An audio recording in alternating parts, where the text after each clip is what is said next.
I woke up during surgery and heard my daughter say, "Don't try too hard, doctor." My blood ran cold.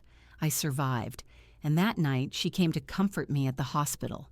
I smiled weakly and whispered something that made her face go white, because what she didn't know was, subscribe to the channel, leave your like and comment from which part of the world you are watching. Get comfortable and relax, let's begin. The darkness was not complete. It was a thick, swimming gray, punctuated by distant, blurry lights that smeared across my vision like oil on water. Sound came first, a muffled, rhythmic beeping that seemed to sync with a dull, artificial thudding in my chest. Then, the cold.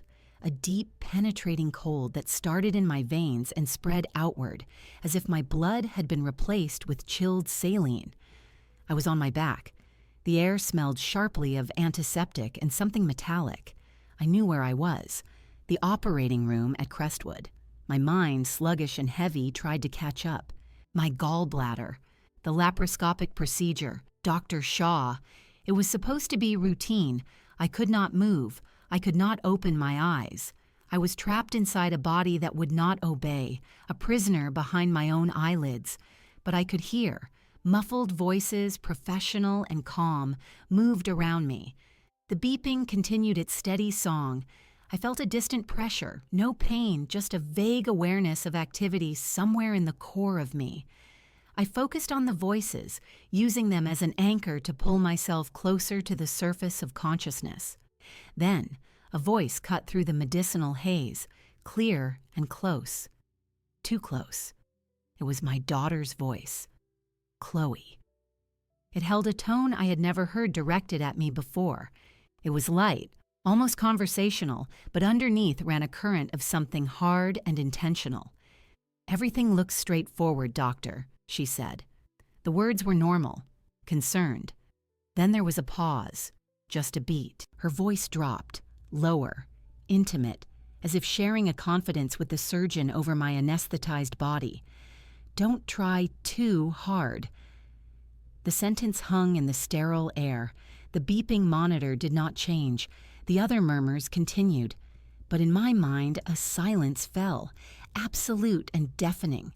The words parsed themselves in my slow, chemical-soaked brain. "Don't try too hard." It was not a sentiment of care. It was not a wish for a simple procedure.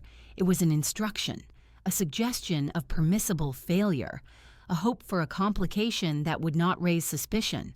A cold that had nothing to do with the operating room seeped into the center of my being. It was the cold of absolute betrayal. It froze the scream that formed in my soul, my own child, my Chloe. The little girl I read stories to, whose college tuition I worked double shifts to pay, whose wedding I planned with such joy. She was standing over my paralyzed form, quietly willing my death for a cleaner, quicker inheritance. Panic, sharp and animal, clawed at my mind. I fought against the weight of the drugs, a silent, internal screaming to move a finger, to open my eyes, to make any sign that I had heard. Nothing. I was a conscious corpse on the table. I heard the soft rustle of surgical drapes, the quiet snick of an instrument being placed on a tray. Dr. Shaw's voice responded, distant and professional. "We'll take good care of her, Ms. Vance Roberts." He did not acknowledge her comment. I prayed he had not understood its meaning, or had dismissed it as a poorly chosen joke. The rest of the procedure existed in a blur of terror, an icy clarity. Every muted sound, every shift in the light behind my lids was a potential step toward the outcome Chloe desired. I recited historical dates in my head, the presidents in order, the capitals of states, anything to keep my mind anchored, to prove I was still alive in here. I would not let her words be the last thing my consciousness held. I focused on the beeping of the heart monitor. It was my lifeline. As long as it beeped, she had not won. Time lost meaning. Eventually, the activity around me subsided. I was being moved, the table rolling, lights passing overhead. The cold began to recede, replaced by a deep, aching soreness. The fog in my mind thickened again, pulling me down, but I held on to that one, clear sentence. I wrapped it in layers of memory, a hideous artifact to be examined later. Don't try too hard. I surfaced again in a different kind of dimness. The recovery room. Blurred shapes moved slowly. My throat was raw. A mask covered my nose and mouth. I could blink. I could move my fingers. The paralysis was gone, leaving behind a profound weakness and a pain, now sharp and specific, in my abdomen. A nurse with a kind face swam into view, checked my vitals, adjusted my IV. "You're doing great, Eleanor. The surgery went well. Just rest." Rest? How could I? The memory was already there, waiting. It was not a dream. The clarity of it, the specific chill of her tone, it was real. As the anesthetic haze burned away, it left behind a crystalline, poisonous certainty. My daughter had tried to kill me, not with violence, but with a whispered suggestion in a place where I was supposed to be safe. The decision came to me not as a dramatic revelation, but as a simple, practical necessity. It arrived fully formed, the way a lesson plan sometimes would after staring at a blank page for an hour. I would not let her know. I could not show my hand. If she believed I had hurt her, the next attempt would be more direct, more desperate. My vulnerability was now my only weapon. She thought I was a passive patient, a fading mother to be managed and then buried. I would let her believe that. When they wheeled me to my private room, she was already there. Chloe. She stood by the window, her silhouette perfect and poised. She turned and her face arranged itself into an expression of profound relief and concern. It was a masterful performance. "Mom," she breathed, rushing over to take my limp hand. Her skin was warm. The touch felt like a lie. "Oh, thank God, you had me so worried." I looked at her. I saw the daughter I loved. I also saw the woman from the operating room. I made my eyes bleary, my gaze unfocused. I let my voice come out thin and weak, slurred. "Chloe? What happened?" "Everything's fine, Mom. The surgery is over. You're okay." She smoothed my hair back from my forehead. The gesture, once a comfort, now felt like a violation. "I don't remember," I mumbled, letting my eyelids flutter closed. "Just going to sleep?" I felt her hand hesitate for a fraction of a second on my brow. Then it continued its soothing motion. "That's the anesthesia. It's normal. Just rest." I kept my breathing even, feigning a return to drowsiness. Inside, my mind was cold and clear, working with a focus I had not needed in years. I had survived the surgery. That was the first step. Now I had to survive my daughter. The betrayal was a raw, weeping wound in my heart, but I could not tend to it yet. First, I had to stop the bleeding. I had to become someone she would never suspect. The grieving, confused mother was my disguise. The woman plotting her survival, that was me. I lay there, listening to the hum of the IV pump, to her quiet movements as she unpacked a bag, placing my toiletries on the rolling tray. She talked softly about mundane things, the weather, a case at her firm. Each word was a layer in the facade of normalcy she was building. I absorbed it all. The caring tone, the attentive actions, they were data points, evidence of her deception. The heart monitor continued its steady beep. It was no longer just a sign of life. It was a metronome, keeping time for the new, silent war that had begun in this sterile, quiet room. I had been a teacher of history.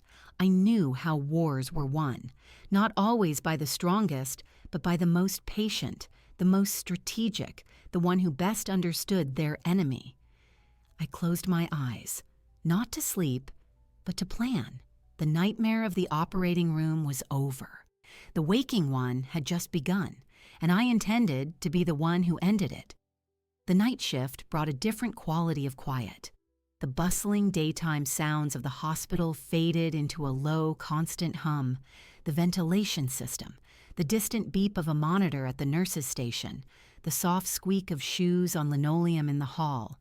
The light in my room was dim, just a small lamp near the door casting long shadows. I was not sleeping. I was cataloging. Every detail from the operating room, every nuance of Chloe's voice, every micro-expression on her face that afternoon.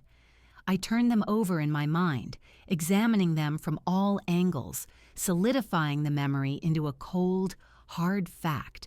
The emotional shock had receded, banked like a fire under a layer of ash. What remained was a focused and practical energy. The door opened with a soft click. I let my eyes, which had been staring at the ceiling, slide closed to slits. Chloe entered carrying a paper cup of water. She was still in her work clothes, a tailored sheath dress and blazer, but she had removed her heels, her stockinged feet silent on the floor. "Mom, are you awake?" Her voice was a gentle whisper. I made a small, groaning sound, turning my head slowly toward her, as if rousing from a deep sleep. "Chloe?" "I couldn't leave," she said, placing the cup on the bedside table. She pulled the visitor's chair closer, its legs scraping softly. "I had to come back. Make sure you were really okay." She reached out and took my hand. Her grip was firm, warm. I did not squeeze back. "I'm tired," I murmured, my voice deliberately thready. "So tired." "I know, it's the medication, the trauma to your body." She paused, her thumb stroking the back of my hand. It felt like a search for a pulse, for a reaction. "Do you remember anything more? About earlier?" The question hung in the dim air. It was too direct for casual concern. This was the probe. I kept my breathing slow and shallow. "Earlier?" I asked, letting confusion cloud my tone. "Before the surgery, or during. Sometimes patients have strange dreams, fragments. The anesthesia can do that." I let my eyes drift closed again, as if the effort to think was too great. I waited a few heartbeats. No dreams, just nothing, like a black curtain.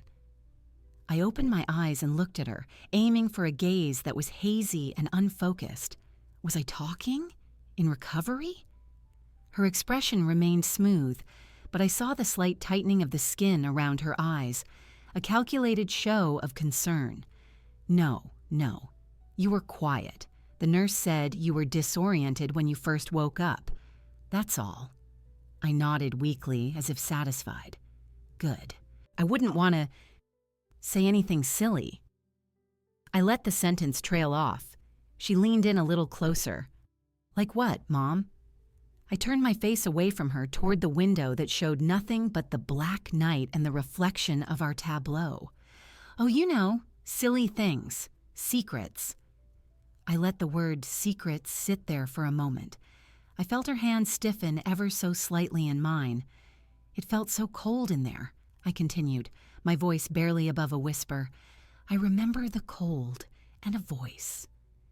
The room was silent except for the hum of the IV pump. I could feel her attention sharpen, a laser focus pointed at the side of my face. "A voice?" she prompted, her own voice carefully neutral. "One of the doctors." I shook my head slowly on the pillow. Familiar. A familiar voice saying something strange. I let out a long, weary sigh, as if the memory was elusive and frustrating. But it's gone now. Just the cold stayed. I risked a glance back at her. She was watching me, her lawyer's mask perfectly in place, but her pupils were wide in the low light. She was assessing me, trying to determine if this was the rambling of a drugged old woman or something more. I needed her to doubt. I needed her to wonder if the curtain of anesthesia had been quite as black as she hoped. "It's probably the drugs, Mom," she said finally, her tone shifting to one of soothing dismissal. She patted my hand and released it, sitting back in her chair. "They can cause all sorts of phantom sensations, auditory hallucinations. It's nothing to worry about." "Hallucinations," I repeated softly, as if considering the word. Yes, that must be it. I offered her a faint, grateful smile. "You always know how to explain things, my smart girl." The compliment, once given with pure pride, now felt like a tool. It reinforced her sense of superiority, her belief in my reliance on her. She accepted it with a slight nod, her posture relaxing marginally. "You should try to sleep," she said, standing up. "I'll be back in the morning. We'll talk about the discharge plan." "Thank you for staying," I whispered, closing my eyes. I listened to the sound of her gathering her things, the soft rustle of her coat. She paused by the door. I could feel her gaze on me. I kept my breathing deep and even, feigning a swift return to sleep. The door clicked shut. Only then did I open my eyes. The room was darker without her presence. The first move in our silent chess game was complete. I had introduced a seed, the memory of a voice, the persistent cold. It was a small, fragile thing. She would likely try to rationalize it away, as she just had. But the seed was planted. Doubt, once introduced, has a way of growing in the dark. My body ached. The incision sites throbbed with a dull, hot pain. But my mind was clearer than it had been in years. The grief was still there, a vast hollow space inside my chest where my love for my daughter used to live.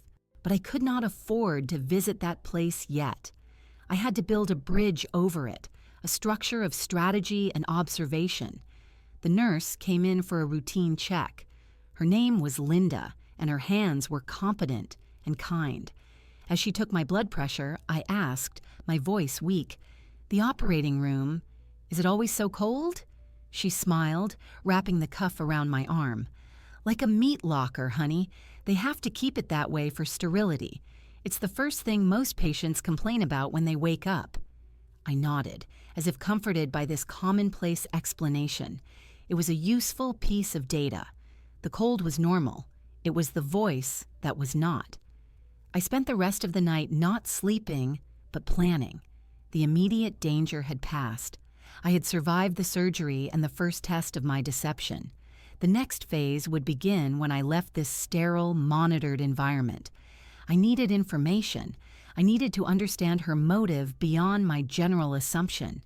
Greed was a motive, but it was vague. I needed specifics. I needed to see what she had already done, what she was poised to do. When the first gray light of dawn touched the window, my course was set. The heartbroken mother was a costume I would wear. The retired history teacher, the woman who had spent a lifetime analyzing cause and effect, understanding power dynamics and the consequences of betrayal, that was the person who would write the next chapter. Chloe had made her move on the operating table. Now it was my turn. The game was in motion, and for the first time since I heard those 4 lethal words, I felt a thread of control. It was thin, but I held it, and I would not let go. The discharge process was a blur of paperwork and gentle, impersonal instructions. Chloe handled it all with efficient grace, speaking to the nurses, signing forms on my behalf, her manner the perfect blend of competent and concerned. I played my part, leaning on the provided wheelchair, accepting the arm she offered to steady me as I shuffled to her car, a sleek silver sedan that smelled of leather and her citrus perfume. I focused on the physical pain in my abdomen, using it to ground myself, to keep my reactions slow and genuine. The drive to my house was quiet. She asked if I was comfortable. I said yes. She mentioned she had stocked my refrigerator with easy meals. I thanked her. The silence that followed was thick, laden with everything we were not saying. I watched the familiar streets of our mid-sized city pass by, the brick buildings downtown, the tree-lined sidewalks of my neighborhood. It all looked the same, but it felt like a set for a play in which I was now performing a dangerous role. She helped me inside. The familiar scent of my home, a mix of old books, lemon polish, and the faint hint of the lavender sachets I kept in my linen closet, was a profound relief. It was a scent of safety, of self. But that safety was now an illusion I had to maintain. "I've taken the week off," Chloe said, placing my overnight bag by the stairs. "I can stay here on the couch if you need me." The offer was a threat. Her constant presence would mean constant surveillance. It would stifle my ability to investigate, to think, to act. "That's so kind, honey," I said, lowering myself carefully into my favorite armchair with a wince that was not entirely feigned. "But I'll be fine. I need the quiet to rest properly. You have your own life, your work. I don't want to be a burden." "You're never a burden, Mom." Her smile didn't reach her eyes. She was evaluating me, trying to gauge my true level of weakness and dependency. I know, but I'm just going to sleep. The hospital is so noisy. Here, I can just be still. I let my head rest against the chair back, closing my eyes. Come by tomorrow. That would be lovely. I felt her hesitation, but pushing too hard to stay would seem odd, even for a concerned daughter. All right, she conceded, but you have your phone right next to you. Call me if you need anything. Anything at all. I promised I would. After a few more minutes of fussing, adjusting a blanket, checking the water pitcher by my bedside, she left. I listened for the sound of her car engine, starting and fading away down the street. Only then did I let out the breath I felt I had been holding for days. The first order of business was not rest, it was confirmation. Moving slowly, each step a careful negotiation with the pain in my side, I made my way to my study. It was a small book-lined room at the back of the house.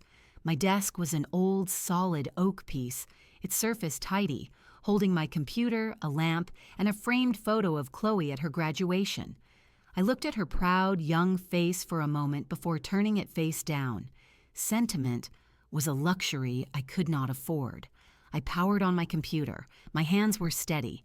This was a familiar action, a return to a kind of work. I logged into my primary bank account. I scanned the recent transactions. Nothing unusual: mortgage payment, utility bills, a donation to the Historical Society. Normal.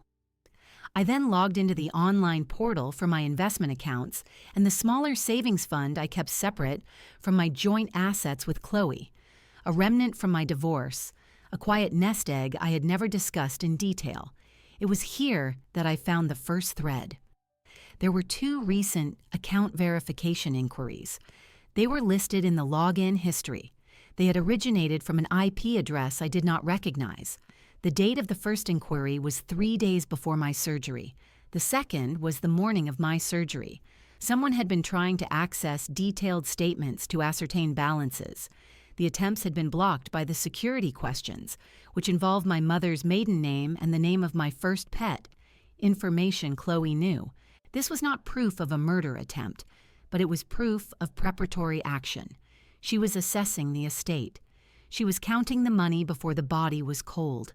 The coldness of it, the administrative premeditation, sent a fresh wave of that operating room chill through me.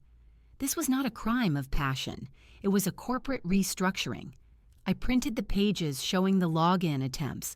I did not know if they would be useful as legal evidence, but they were evidence for me. They transformed my gut-wrenching suspicion into a concrete, factual timeline. Motive confirmed. Next, I needed an ally, or at least a source of information from inside the sterile world of Crestwood Medical Center. I picked up my phone. My finger hovered over the contact for Dr. Raymond Shaw. A call from a recently discharged patient about post-op pain would not be unusual. It was my opening. He answered on the 3rd ring. Shaw here. Dr. Shaw, this is Eleanor Vance. I was discharged this morning. I kept my voice light, laced with a touch of hesitant pain. Eleanor, yes. How are you feeling? Any excessive pain, redness, fever? His tone was professionally concerned. Some pain, but manageable. It's a feeling of disorientation, I said, choosing my words with care. My memory of that day is just blank. It's unsettling. My daughter mentioned that sometimes patients have strange hallucinations under anesthesia, auditory ones. There was a pause on the line, a beat too long. That can happen, he said, his voice now more cautious. I thought I remembered being cold and a voice saying something odd. But Chloe said it was nothing to worry about. I injected a note of confused worry into my tone. As a historian, I suppose I put too much stock in primary sources, even faulty ones from my own brain. I gave a small, self-deprecating laugh. Another silence. Then he spoke, his words measured. The mind can play tricks under sedation, Eleanor. But Sometimes the mind also records things the conscious brain hasn't processed. It's a gray area. That was not a dismissal. That was an admission of possibility. It was an opening. I see, I said softly. Well, I don't want to be a bother. It's probably just as she said. I'm sure the records from the operating room would just show a normal procedure. This time, the pause was pronounced. His voice lowered slightly. The routine audio log from the OR suite is part of the surgical record. It's a standard failsafe, but access to it is restricted. Very restricted. It requires multiple levels of administrative approval and a compelling clinical or legal reason. He was telling me something. He was telling me that a record existed, but that it was a fortress. That sounds very thorough, I said. It's good to know everything is so well documented. I let the implication hang. Everything was documented. It is, he said, his tone final but not unkind. My best advice, Eleanor, is to focus on your recovery. Rest. Let your body heal. Some questions are best left for when you're stronger. It was a warning and an offer, wrapped in professional decorum. He had heard something. He was troubled. And he had just informed me indirectly of a potential source of evidence and the significant barriers to obtaining it. He had also advised me to get stronger. I understood. Thank you, doctor. I'll do that. Thank you for your care. I ended the call and placed the phone gently on the desk. I looked at the printed login attempts, then out the window at my quiet backyard. The grief was still a vast, cold lake inside me, but I was no longer drowning in it. I was building a raft, piece by piece, the financial thread, the tentative, troubled ally in the surgeon, my own performance of vulnerability. I was home. I was injured. I was alone. And for the first time since I woke up in that recovery room, I was exactly where I needed to be. The strategy was no longer an abstract idea. It had begun. The pain was a useful gauge. It told me how much I could push my body, and the answer, 3 days after returning home, was a little. Enough to drive. I called Dr. Shaw's office and made a post-operative appointment, citing lingering dizziness and a need for reassurance. The receptionist slotted me in for the next afternoon. Chloe called every morning and evening. Our conversations were brief, scripts of concern and recovery. I told her about the appointment. Her reaction was smooth. "That's a good idea, Mom. I can take you." "No need, honey. It's a short drive. I need to start doing small things for myself again. It's important for my mindset." I used the language of therapy, of empowerment, knowing she would find it harder to argue against. "If you're sure," she said, a flicker of reluctance in her voice. "Call me as soon as you're back." The medical office was in a sunny, modern building attached to the hospital. The waiting room was quiet. I sat, hands folded in my lap, observing the other patients, the efficient staff. It was a different world from the sterile intensity of the OR, but connected to it by invisible lines of protocol and record-keeping. Dr. Shaw's nurse called me back. She took my vitals, made a note about my blood pressure being slightly elevated, a fact I filed away, and led me to an exam room. "The doctor will be with you shortly." I did not put on the gown. I sat on the edge of the exam table, waiting. When Dr. Shaw entered, he was holding my chart, his expression one of professional focus. He asked about my pain, my incision sites, my diet. I answered succinctly. The small talk concluded, he looked at me, his kind eyes behind his glasses seeming to search for something. "You said on the phone you were having some disorientation, memory issues." "Not issues, exactly," I said, keeping my voice even. "More like a single, persistent impression. One I can't reconcile." He leaned back against the counter, crossing his arms. The room was very quiet. "Go on." "I taught history. We deal in evidence, primary sources, witness accounts." I met his gaze. "I am a primary source for that day. But my account is flawed. It consists of a feeling of intense cold and a clear, familiar voice saying 4 words. Don't try too hard." I did not look away as I said them. I watched his face. all professional neutrality drained from it. He looked older suddenly. He removed his glasses and pinched the bridge of his nose. Eleanor. I am not a hysterical woman, doctor. I am a retired teacher with a logical mind. I have considered the possibilities. A hallucination, a misheard fragment of medical jargon, a dream. I paused, or a factual memory of a sentence spoken over my anesthetized body. He was silent for a long moment, staring at the floor. Then he spoke, his voice low. When you mentioned it on the phone, I had hoped you were misremembering. I had hoped I was misremembering. My heart, which had been beating a slow, steady rhythm, gave a single hard thump. You heard it? I heard a comment, he said carefully, replacing his glasses.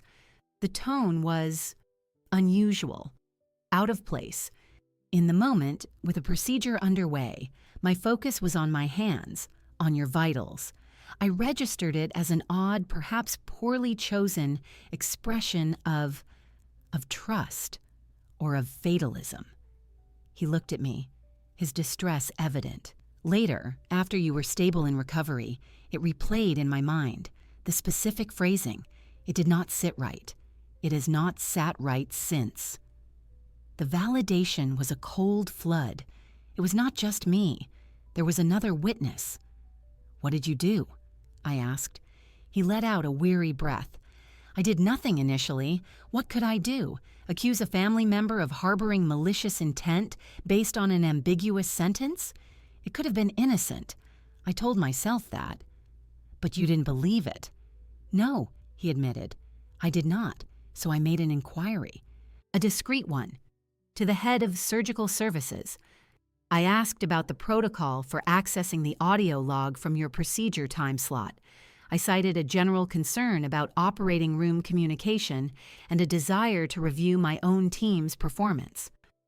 What was the response? His mouth set in a grim line. It was denied, vehemently. I was told the logs are for internal risk management and legal discovery only, never for clinical self-review. The administrator, a man more concerned with liability than with ethics, suggested I drop the matter. He implied that raising questions could be seen as an admission of uncertainty on my part, which could have repercussions. So, the fortress had guards, and the guards had been alerted. This was both a setback and a piece of evidence. His request existed in some administrative log. It created a timestamp, a corroborating ripple. They are protecting themselves, I stated. They are protecting the hospital, he corrected, though his tone lacked conviction. But in doing so, they are burying a potential truth. That is a moral failure I cannot ignore. He looked at me directly. What do you intend to do, Eleanor? You did not come here just for my confirmation. I intend to be safe, I said. I intend to ensure my daughter cannot try again. For that, I may need evidence, not necessarily for a court of law, but for a private reckoning. Your testimony, your professional concern, is part of that. The denied request is another part. He nodded slowly, understanding. You want a record, a contemporaneous record of my disquiet, if you are willing. It would not be a formal accusation. It would be a statement of fact, what you heard, your subsequent unease, your attempt to investigate, and the blocking of that attempt, dated, signed. He considered this. The risk to his career was minimal if framed carefully. The risk to his conscience was greater if he refused. I will write a private memorandum for you, he said finally. It will be factual. It will note the comment, my interpretation of its ambiguity, and the response to my administrative inquiry. I will have it notarized. It will exist. Relief, a sharp and clean sensation, cut through the constant undercurrent of dread. Thank you, doctor. Do not thank me, he said, his voice heavy. I should have acted more forcefully from the start. I am deeply sorry that you experienced this in my operating room. You saved my life, I said. It was true. He had not heeded the suggestion. He had tried very hard indeed. I left his office with a follow-up appointment scheduled and something far more valuable, an ally. The notarized affidavit would be a weapon, not of public exposure, but of private, undeniable truth. It would turn my word against Chloe's from a solitary, questionable claim into a corroborated account. Driving home, the late afternoon sun was bright. I replayed the conversation. His distress had been genuine. His decision to help was a turning point. I was no longer operating in total isolation. The plan was still fragile, a spider web of inferences and documents, but it had gained a critical structural thread. When I walked into my house, the silence welcomed me. I went to the study. I opened a new document on my computer. I began to type, not a plan, but a chronology, a timeline of events from the first login attempt on my investment account to the denied audio log request. I included everything.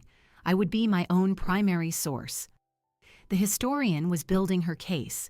The next move was Chloe's. I would be ready. The affidavit from Dr. Shaw arrived 2 days later in a plain white envelope, postmarked from a notary public's office across town. I slid the single crisp page out. The language was precise, clinical, and devastating. It stated the date, the time, the procedure. It noted the comment made by the patient's daughter, Ms. Chloe Vance Roberts, describing it as ambiguous and atypical in a surgical context. It detailed his subsequent professional unease and his formal denied request to review the audio log. It was signed, stamped, and notarized. I placed it in a new folder in my filing cabinet behind a stack of old tax returns. It was both a shield and a potential spear. I had just closed the drawer when I heard a key in the front door. Chloe had kept her own key, a fact that now felt like an invasion. I moved slowly back to the living room, adopting the slightly stooped posture I used in her presence. "Mom, I'm here," she called out, her voice bright. She entered the kitchen where I stood, holding 2 paper grocery bags. "I brought some things. Healthy soups, some fruit." "You didn't have to do that," I said, offering a tired smile, "but thank you." She unpacked with her usual efficiency, placing items in the refrigerator. Then she turned, leaning against the counter. She was studying me, her gaze analytical. "How are you really feeling? You look pale." "I feel my age," I said with a slight laugh, "and then some. The recovery is slower than I'd hoped." "That's what I wanted to talk about." Her tone shifted, becoming softer, more persuasive. The lawyer preparing her closing argument. "Being here alone, even for a few hours a day, it's a risk. If you fell, if you had a sudden pain, what would you do?" "I have my phone," I said, gesturing weakly to where it lay on the table.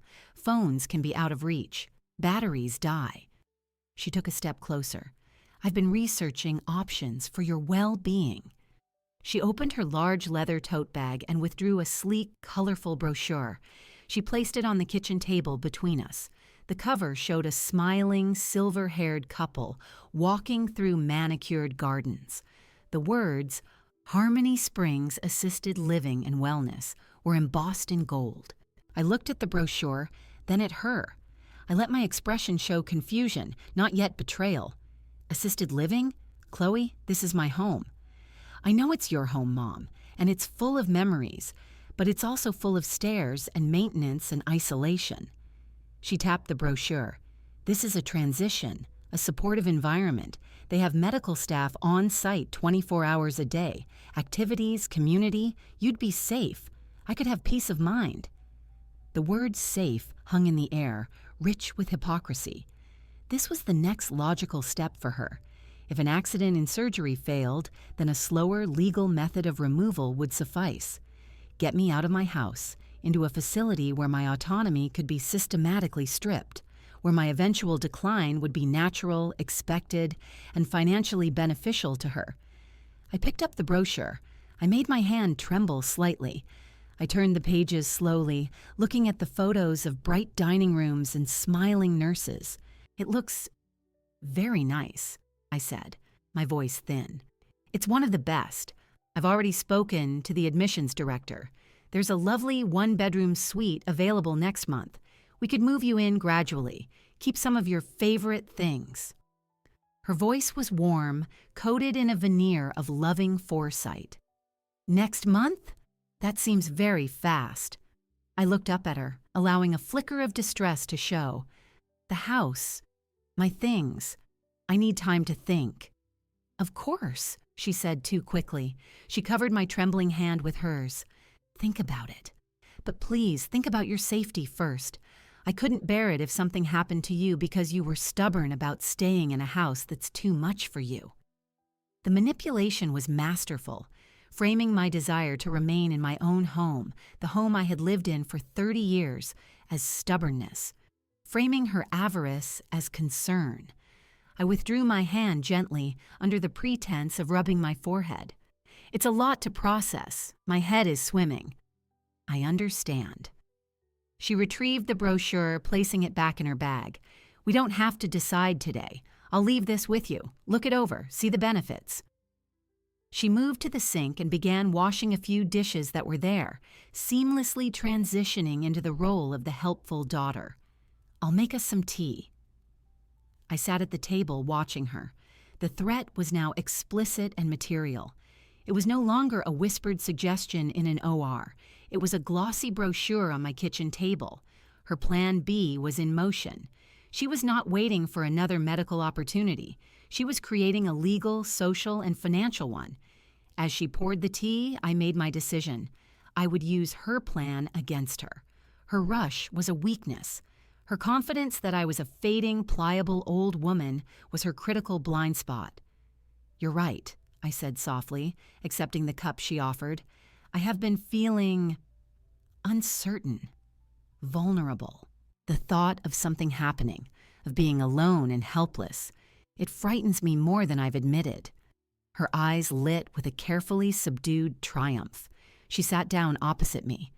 "It's okay to be frightened. That's why I'm here. To help." "I know you are," I said, looking at her with what I hoped resembled grateful dependency. "This is all so sudden. The surgery, this idea of moving. My mind doesn't work as quickly as it used to. I need to talk to someone about the practicalities, the finances." She tensed almost imperceptibly. "What do you mean?" "Well, a place like this must be expensive. I'd need to understand how my assets would work, what would happen to the house." I sipped my tea, keeping my gaze down. "I think I should talk to Mr. Yates." Benjamin Yates was the family lawyer who had handled my divorce and drawn up my will. He was old-fashioned, thorough, and I believed, still ethical. Chloe's smile tightened. "I can handle all that, Mom. You don't need to bother Ben. I'm a lawyer, remember?" "I know, darling. But this is different. It's about my affairs. I'd feel better hearing it from him, as a neutral party, for my own understanding." I looked at her, wide-eyed. "You want me to feel secure, don't you? This would make me feel secure, to have him explain everything." The trap was subtle. Pushing back against me consulting my own lawyer would look suspicious, even to her. She was forced to choose between appearing overly controlling or allowing a meeting that could potentially derail her plans. Her ambition and greed calculated the risk. She believed she could manage Ben Yates. She believed she could manage me. "Of course," she said, the words smooth. "If it would make you feel better, we can set up an appointment. I'll come with you." "Thank you," I whispered, placing my hand over hers. "You take such good care of me." She left an hour later, after tidying up and repeating her pitch for Harmony Springs. The brochure remained on my counter, a symbol of her intentions. I waited until her car was gone. Then I walked to the study, my step firmer. I opened my filing cabinet. I looked at the folder containing Dr. Shaw's affidavit, and next to it, the printed login attempts. I added a new note to my chronology. May 22nd, Chloe presents assisted living brochure, pressure to relocate, agrees to meeting with B. Yates. The lines were drawn. The battlefield was defined. My home was the prize. She wanted to remove me from it. I intended to use her own weapon, the legal meeting she thought would seal my fate as the ground for my defense and my counterattack. The gilded cage she was building for me would, with careful work, become her own. After Chloe left, the silence in the house was not empty. It was charged with purpose. The brochure for Harmony Springs still lay on the kitchen counter. I did not throw it away. It was evidence. I placed it in my study in the folder that was growing thicker by the day. My first move was not to call Ben Yates. He was a family lawyer, and while I trusted his basic ethics, his primary relationship was with the family unit. I needed someone whose loyalty was to me alone and to the law. I needed a specialist, and I needed discretion. I spent the evening at my computer, researching, not general attorneys, but those specializing in elder law, estate litigation, and powers of attorney. I needed a firm with a reputation for thoroughness and confidentiality. As I scrolled through websites and local bar association listings, a name surfaced repeatedly: Carson and Lewis.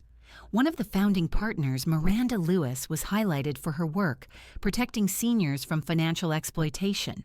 I noted the contact information, but something about the firm's sleek, impersonal website gave me pause. I needed a more personal connection. I needed an entry point that would not raise flags if Chloe decided to investigate my activities. I thought of Dr. Shaw's advice: get stronger. Part of strength was having the right allies. Then, I remembered, Miranda Lewis. The name had tickled my memory when I first read it.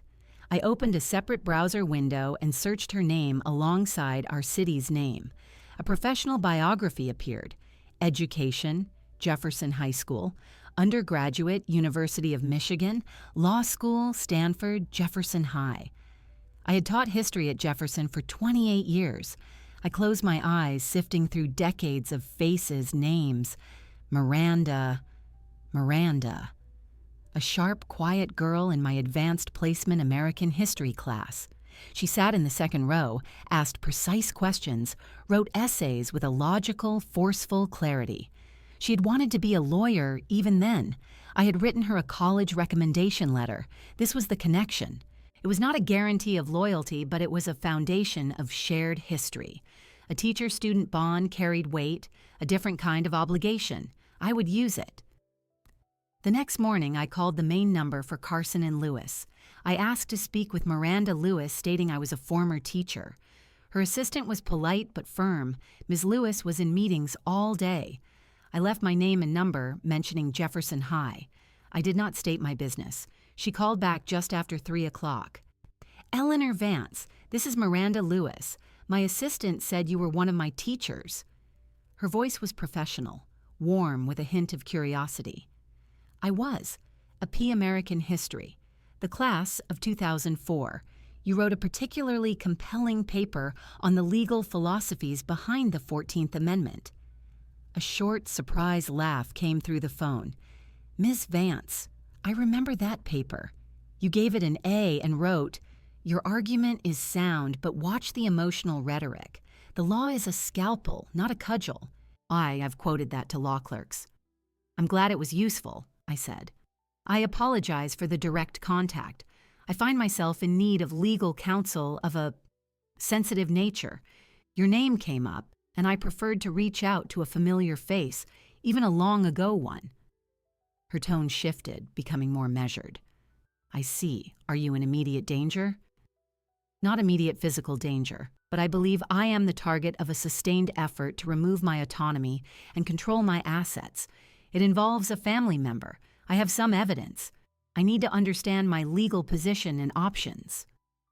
There was a pause. I could almost hear her professional calculus clicking. This falls within my practice area, she said. I can make time for a consultation, a discreet one. We have a private entrance for clients who require extra confidentiality. Can you come tomorrow at 11? I can. Good. Bring whatever documents you have. We'll start there. The office the next day was in a downtown building of steel and glass. I used the private entrance as instructed, which led directly to a small, serene waiting area and then to Miranda Lewis's corner office. It was not what I expected. It was warm, with bookshelves filled with legal volumes and photographs of her family. She stood as I entered. The sharp girl from the second row was now a woman in her mid-30s, with intelligent eyes and a firm handshake. "Miss Vance, it's good to see you," she said, gesturing to a chair. "Thank you for seeing me, Miranda. Please call me Eleanor." We sat. She did not mince words.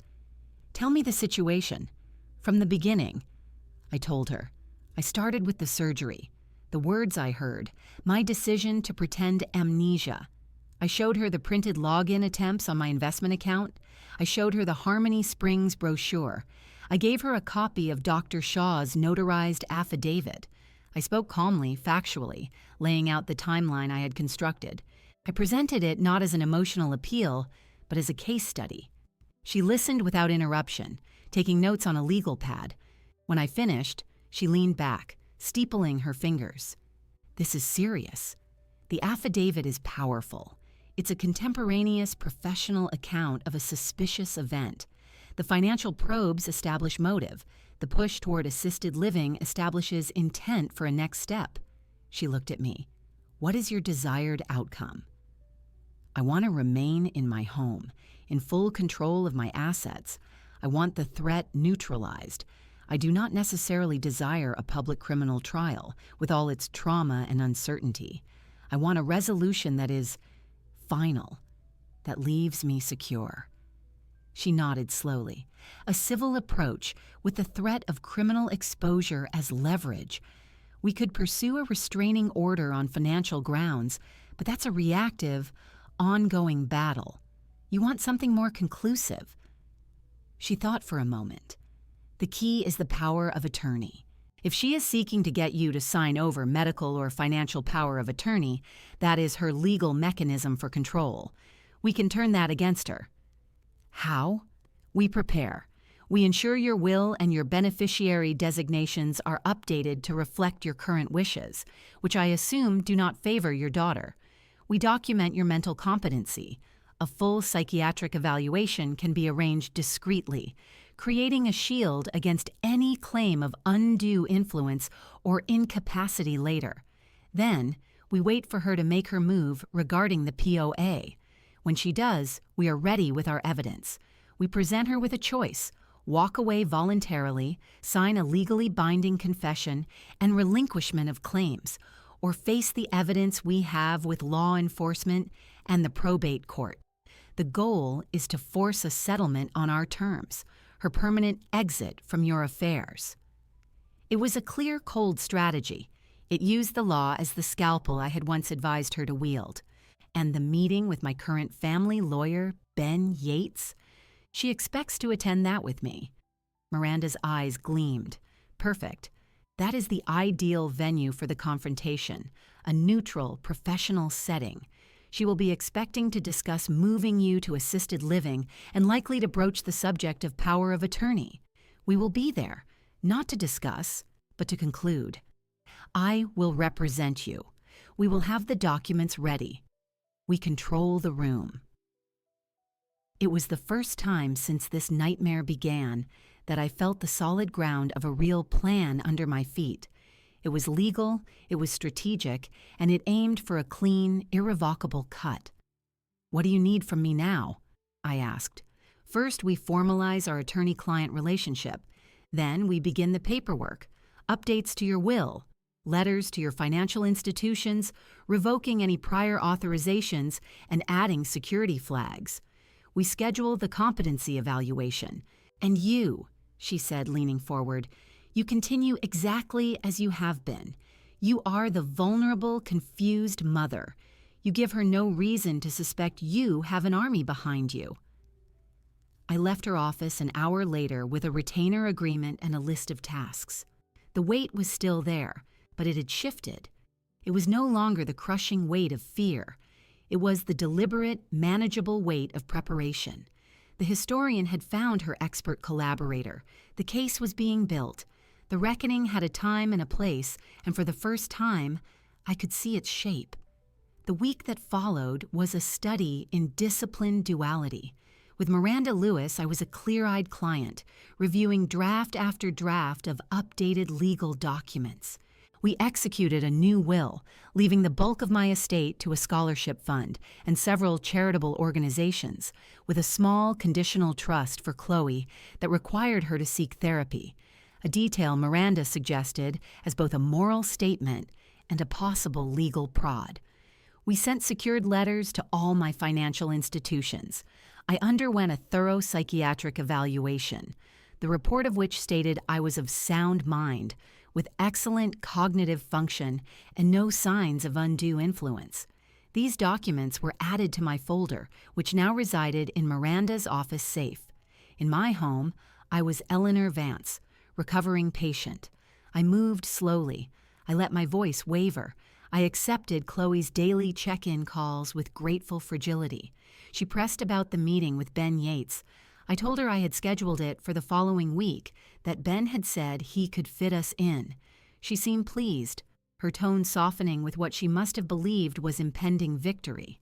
Then came her invitation, or rather, her declaration. "I'm coming over Sunday evening," she said on Friday's call. "I'll bring dinner. Jason can come too. We haven't had a proper family dinner since before your surgery." Jason was her husband, a quiet, amiable man who worked in finance and who, I believed, was largely unaware of his wife's true nature. His presence would be a prop for her, a symbol of normalcy. I agreed immediately. "That would be lovely, dear. I've missed you both." The dinner was not a social event. It was another move on the board. She was testing the environment, reinforcing her role as the caring provider, and subtly reminding me of the family unit she represented, a unit from which I was becoming the dependent outlier. I spent Sunday afternoon in a flurry of quiet preparation. I did not clean frantically. I arranged strategically. I set the dining table with my good linen tablecloth, the one embroidered by my grandmother. I placed the wedding china. I put out a centerpiece of fresh flowers from my garden. I was not setting the stage for a victim. I was setting the stage for the matriarch in her own home. When they arrived, Chloe carried bags from an expensive Italian restaurant. Jason followed with a bottle of wine. Chloe's eyes swept the room, taking in the formal table setting. A flicker of surprise crossed her face, quickly masked. "You went to too much trouble, Mom." "No trouble at all," I said, accepting a light hug from Jason. "It's nice to use these things. They've been gathering dust." The meal was served. For a while, the conversation was mundane. Jason's work, neighborhood gossip. I ate small portions, listening. Then, as we were finishing the main course, I saw my opening. Jason had made an offhand comment about a dishonest colleague. "It's astonishing, isn't it?" I said, my voice thoughtful. "How often betrayal comes from within the circle of trust. It's a constant in history." I took a sip of water. I was thinking just the other day about the story of Thomas Cromwell and Anne Boleyn. He was her ally, her advocate. He helped engineer her marriage to Henry VIII, and then, when it was politically expedient, he orchestrated her downfall, even presented the evidence against her. The table went quiet. Jason looked politely interested. Chloe's knife paused against her plate. "It's a harsh lesson," Jason said. "It is," I agreed, "but a useful one. It teaches us to look beyond the surface of loyalty, to understand that sometimes the greatest threat is the one you've invited to your table, because they know exactly where you are vulnerable." I smiled softly, looking directly at Chloe. "I suppose that's why I love teaching history. It's not about dates. It's about human nature. The patterns repeat." Chloe held my gaze, her expression unreadable. "Not all families are the court of Henry VIII, Mom." "Of course not, darling. Most families are built on real love." I let the word real hang for a beat. But even in ordinary families, legacies are important. What we leave behind, not just money, but our character, our truth. That's the only inheritance that doesn't tarnish. Jason nodded somewhat awkwardly, sensing a tension he didn't understand. "That's very wise, Eleanor." Chloe changed the subject, asking about a neighbor's renovation. I answered pleasantly, but the seed was planted. I continued this subtle campaign throughout dessert. I mentioned a documentary I'd seen on forensic accounting. I reminisced about a student of mine who became a prosecutor and once told me, "The evidence always speaks, Mrs. Vance. You just have to know how to listen." Each comment was innocuous on its own. Together they formed a pattern about betrayal, evidence, and legacy. I watched Chloe. Her replies became slightly more clipped. She laughed a little too quickly at Jason's jokes. She was hearing me, not as a rambling old woman, but as the teacher I was, lecturing on a subject she now had a personal stake in. When the evening ended, she kissed my cheek. Her perfume was strong. "Get some rest, Mom. Big week ahead with Ben." "I'm looking forward to it," I said, my voice light. "It will be good to get everything clarified." Jason hugged me goodbye. "Take care, Eleanor." I stood at the front door, watching them walk to their car. The warm light from the house spilled onto the porch. I did not feel like a hostess seeing off her guests. I felt like a general who had just completed a successful reconnaissance mission. I had stood my ground, in my own dining room, on my own terms. I had used my mind, my history, as gentle, unanswerable weapons. I had seen the flicker of unease in my daughter's eyes. I cleared the table slowly, washing the china by hand, feeling the smooth, cool surfaces. The dinner had served its purpose. It had reminded Chloe that I was not just a body in a bed or a signature on a form. I was Eleanor Vance. I had a mind that worked. I had a will, and I had a profound understanding of the consequences of betrayal. She had felt that, even if she couldn't articulate it. The psychological line had been drawn. The next meeting would not be in my home, over china. It would be in a lawyer's office, over documents, and I was ready. The silence after their car disappeared down the street was immediate and total. I stood on the porch until the taillights vanished, then closed the door. The house felt different. The air still held the faint scents of roasted garlic and wine, but the pleasant haze of a family dinner was gone. In its place was the sharp, clean clarity of a stage after the actors have exited. I had delivered my lines. Now it was time for the next act. I waited 2 days. I needed the dinner to settle in her mind, for the subtle unease I had planted to take root. On Wednesday morning, I put the final piece of the performance in place. I owned a home blood pressure monitor, a routine device for a woman my age. That morning, I took my reading. It was normal. I then sat in my armchair and practiced a breathing technique I had read about: short, shallow breaths. I did this for 3 minutes, then took the reading again. The systolic number had jumped 20 points. It was not dangerous, but it was notable. A useful data point. I picked up the phone and called Chloe. I let my voice sound breathless, slightly faint. "Chloe? Honey, I'm not feeling right." "Mom, what's wrong?" Her voice was alert, instantly switching to crisis mode. "I got dizzy. My heart is racing. I checked my blood pressure. It's very high." I provided the inflated numbers. "Did you take your medication?" "Yes, this morning. I don't understand." I let a thread of genuine-sounding fear into my tone. The fear was not for my blood pressure, but for the success of the ruse. "I'm coming over. Right now. Do not move. Do not try to do anything. Just sit." The line went dead. I remained in the chair, arranging my posture into one of defeated vulnerability. I loosened my hair from its neat bun, letting a few strands fall around my face. I closed my eyes, slowing my breathing back to normal, waiting. She arrived in under 20 minutes, her keys scraping in the lock. She hurried into the living room, her briefcase in one hand, a look of manufactured panic on her face. "Mom, talk to me." "I'm just so dizzy," I whispered, keeping my eyes closed. It came over me all of a sudden. She dropped to her knees beside the chair, felt my forehead, took my wrist to check my pulse. Her touch was clinical. "Your pulse is fast. Did you eat? Have you been stressed?" "I don't know. Maybe. Thinking about the meeting with Ben, about the future. It's all so much." I let a tear escape, tracking down my cheek. It was not hard to summon. "This is exactly what I've been worried about," she said, her voice thick with a concern that almost sounded real. "The stress of being here alone, managing everything. Your body is telling you it's too much." She stood, pacing a short circle. "We can't wait. We need to put safeguards in place now." I opened my eyes, looking at her with what I hoped was confused hope. Safeguards? She opened her briefcase on the coffee table. She withdrew a slim folder.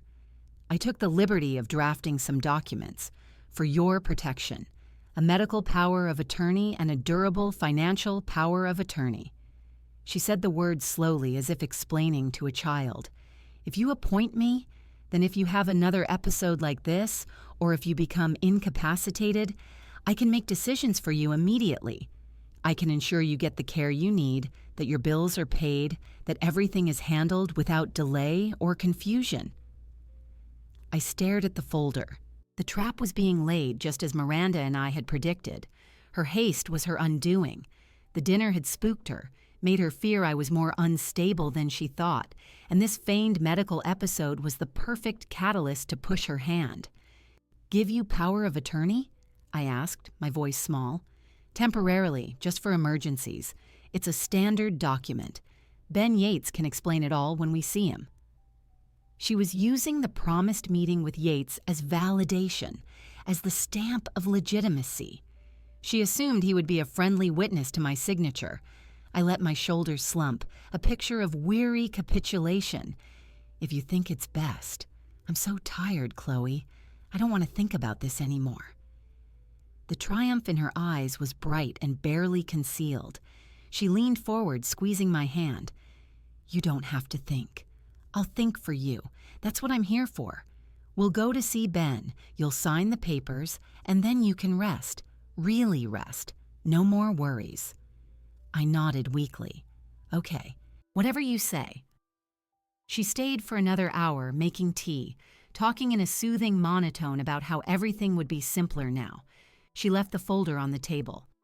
"I'll bring these with me to Ben's office. He'll notarize everything. It will be official." After she left, I sat in the chair for a long time. The winter sunlight moved across the carpet. I looked at the folder on the coffee table. Inside were the instruments of my intended surrender. I did not open it. I didn't need to. I knew what it contained. I finally stood, my body no longer pretending to be weak. I walked to the phone and called Miranda Lewis. She took the bait, I said without preamble. She presented medical and financial power of attorney documents today. She wants me to sign them at the meeting with Ben Yates. Miranda's voice was calm. "Perfect. The meeting is set for Friday at 10. Ben's office has confirmed. I will be there. We have everything we need. Are you ready?" I looked out the window at my garden, dormant now, but with the promise of spring beneath the soil. "I am ready." I hung up. I returned to the living room. I picked up the folder from the coffee table. I did not throw it away. I placed it carefully in my study, next to the Harmony Springs brochure. It was another piece of evidence, the final piece. The performance was nearly over. The stage was set. Ben Yates's office, a neutral wood-paneled room. The players would be myself, Chloe, Ben, and Miranda, whom Chloe would not be expecting. The script was written. All that remained was the final scene. I felt a profound stillness. The fear was gone. The grief was contained, locked away in a vault I would open later, on my own terms. All that remained was the execution of the plan. The trap was not just set, it was sprung. All that was left was for her to walk into it. The morning of the meeting was clear and cold. I dressed with care. Not in the soft, forgiving clothes of an invalid, but in a tailored navy pantsuit, a cream silk blouse, and low-heeled leather pumps. I pinned my silver-streaked hair into a neat chignon. I looked in the mirror and saw Eleanor Vance, retired teacher, homeowner, client. I did not see a victim. My reflection showed a woman preparing for a final examination.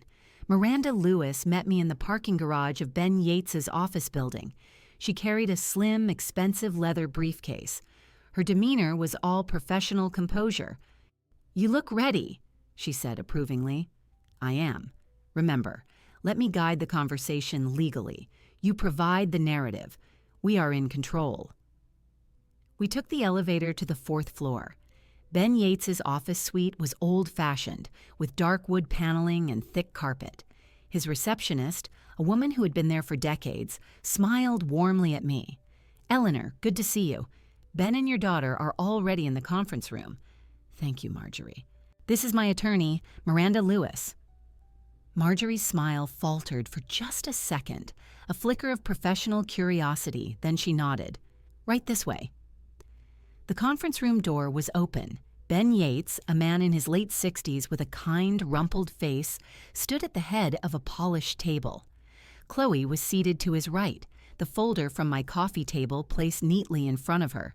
She looked up, her smile of greeting freezing when she saw Miranda beside me. "Eleanor," Ben said, coming forward to shake my hand, "you're looking well." His eyes darted to Miranda. "Thank you, Ben. This is Miranda Lewis, my attorney." Chloe stood up. "Your attorney? Mom, what's this about? Ben is our family lawyer." "Please, everyone, have a seat," Ben said, his voice tense. He was the estate planner, not a litigator. He was not prepared for this. We sat. I was at the opposite end of the table from Ben. Miranda took the seat to my right. Chloe was to my left, Ben at the head between us. The geometry felt intentional. "Ms. Lewis," Ben began, "I wasn't informed of your involvement."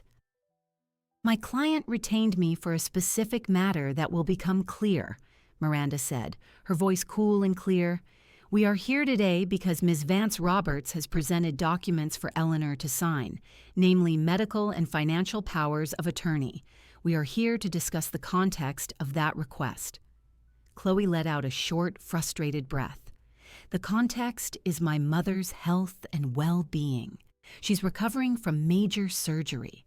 She's vulnerable. She needs protection." "I agree," I said. My voice was not weak. It was quiet, but it carried. Every head turned to me. "I do need protection." I looked at Chloe, but not from imagined threats, from a very real one. "Mom, what are you talking about?"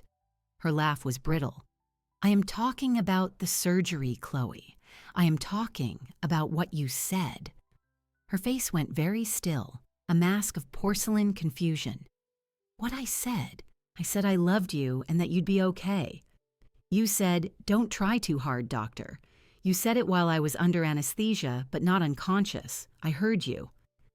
The room was utterly silent. Ben stared at me, then at Chloe. Her mask cracked, just a hairline fracture. "That's insane. A hallucination. Dr. Shaw said that can happen." Miranda opened her briefcase. She placed a copy of Dr. Shaw's notarized affidavit on the table and slid it toward Ben Yates. "This is a sworn statement from Dr. Raymond Shaw, the attending surgeon. He confirms the comment was made. He describes it as ambiguous and atypical. He details his subsequent professional unease and his blocked attempt to access the operative audio log for review." Ben put on his reading glasses and scanned the document. His face grew pale. He looked at Chloe, his expression a mix of horror and disbelief. "This is hearsay. This is a doctor covering his own back." Chloe's voice rose, the polished lawyer emerging, but with an edge of panic. "It is a contemporaneous professional record," Miranda stated. "It is corroborated by this." She placed another paper on the table, records of unauthorized login attempts to Eleanor's investment accounts, dated just before and on the morning of the surgery, establishing motive. Chloe's eyes widened. She had not known I had those. "And this," I said, my voice still calm. I took my phone from my purse. I opened a voice memo app. I had recorded it the night after my hospital conversation with Chloe, while the memory was fresh. I pressed play. My own voice, weak and whispery from that night, filled the quiet room. I remember the cold, and a familiar voice saying something strange. "Don't try too hard. It's gone now. Just the cold stayed." I stopped the recording. My diary entry, dated the night after surgery. Chloe was staring at the phone as if it were a venomous snake. Her composure was fraying. "This proves nothing. A sleepy old woman's ramblings." "It proves I knew," I said, leaning forward slightly. "It proves that from the moment I woke up in that recovery room, I knew what you had done. And I have been pretending ever since. I have let you believe I was a frail, confused old woman. I have let you bring me brochures for assisted living." I looked at Ben. "She presented a brochure for Harmony Springs, Ben. She wants me out of my house." Ben was looking at Chloe with dawning comprehension and revulsion. "Chloe, is this true?" She did not answer him. She was staring at me, her eyes burning with a mixture of fury and a terrible, shocked understanding. She had been outmaneuvered by the mother she thought was fading. Miranda spoke again, the scalpel.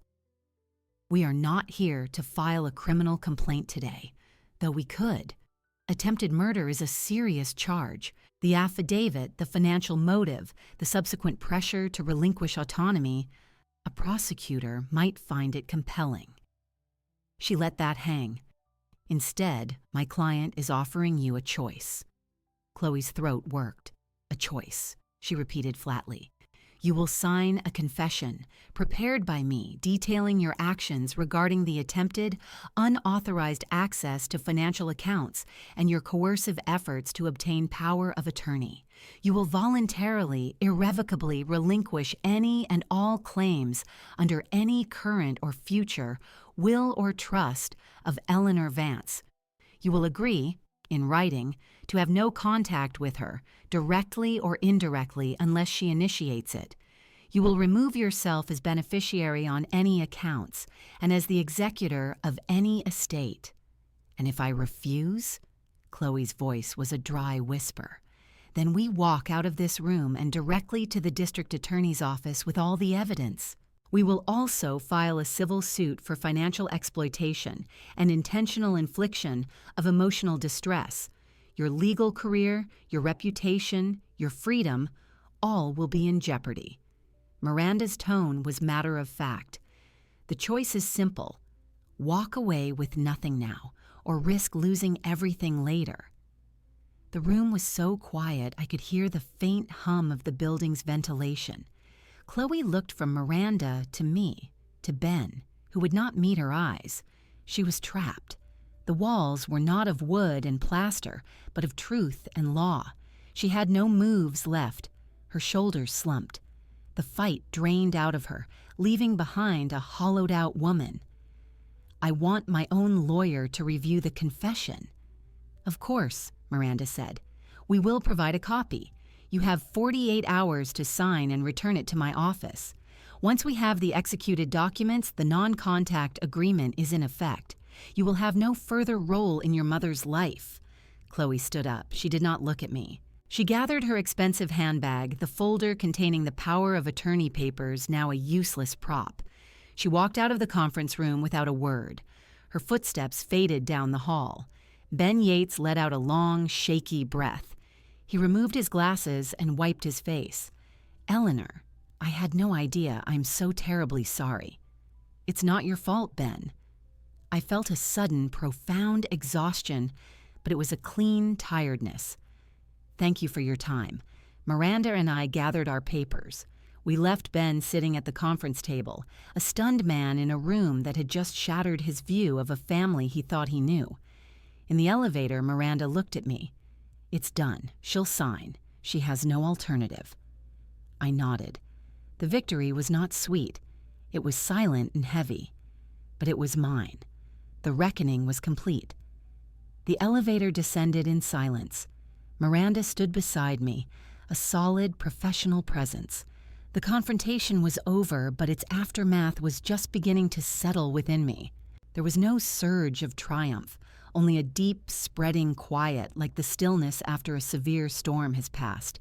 The air felt clearer, but the landscape was altered. "She will sign," Miranda repeated as we stepped into the parking garage. The concrete space echoed with the sound of our footsteps. "Her own attorney will advise her it's the only rational choice. I'll courier the documents to her this afternoon." Thank you, Miranda, for everything. She paused by her car. You were an exceptional client. You built the case. I just helped you present it. She offered a small, genuine smile. If you ever need anything, you know how to reach me. I drove home alone. The familiar route felt different. The houses, the trees, the turning into my driveway, it all seemed more vivid, more real. The threat that had colored every corner of my home was gone. It was just a house again. My house. 2 days later, a courier delivered a thick envelope from Miranda's office. Inside were the executed documents. Chloe's signature was on every page, on the confession, on the relinquishment of claims, on the non-contact agreement. Her signature was neat, precise, a final piece of legal compliance. There was no note. I had not expected one. I placed the documents in my filing cabinet in the folder that held the entire history of her betrayal and my survival. I closed the drawer. The following week, I received a brief, formal email from Jason, Chloe's husband. It stated that Chloe had accepted a transfer to her firm's office in another state. They were relocating immediately. He expressed regret for the circumstances and wished me well. It was a notification, not a conversation. I did not reply. My physical recovery continued. The incision scars faded to thin, pale lines. The lingering aches subsided. I resumed my old routines, morning tea in the sunroom, tending to my garden, weekly trips to the library. The rhythms were the same, but I moved through them with a new awareness. I was not just going through motions, I was living. One bright, cool morning, I sat in my backyard garden. It was early spring. The first green shoots were pushing through the dark soil in the flower beds. The bare branches of the oak tree were tipped with red buds. I held a stack of papers, the final instructions from Miranda regarding the changes to my estate. A portion of my assets, the portion that would have gone to Chloe, was now formally designated to establish the Eleanor Vance Scholarship for Ethical Care. It would be administered through the community college's nursing program.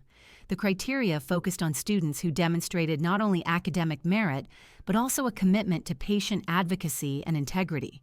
Miranda had handled the paperwork with the foundation. The first scholarships would be awarded in the fall. I placed the papers on the wrought iron table beside me. I looked at the garden, at the promise of life returning.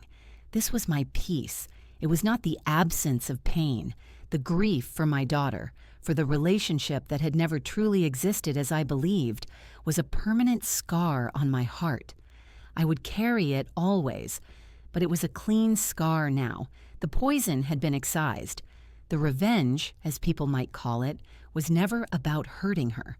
It was about stopping her. It was about reclaiming my life from the narrative she had written for me, the feeble mother, the obstacle, the patient who didn't try too hard to live. I had rewritten that narrative. I had used my mind, my patience, my knowledge of history and human nature. The victory was in the safety of my own home, the control of my own destiny, the integrity of my own legacy. I heard the back door open. Mrs. Thompson from next door leaned out.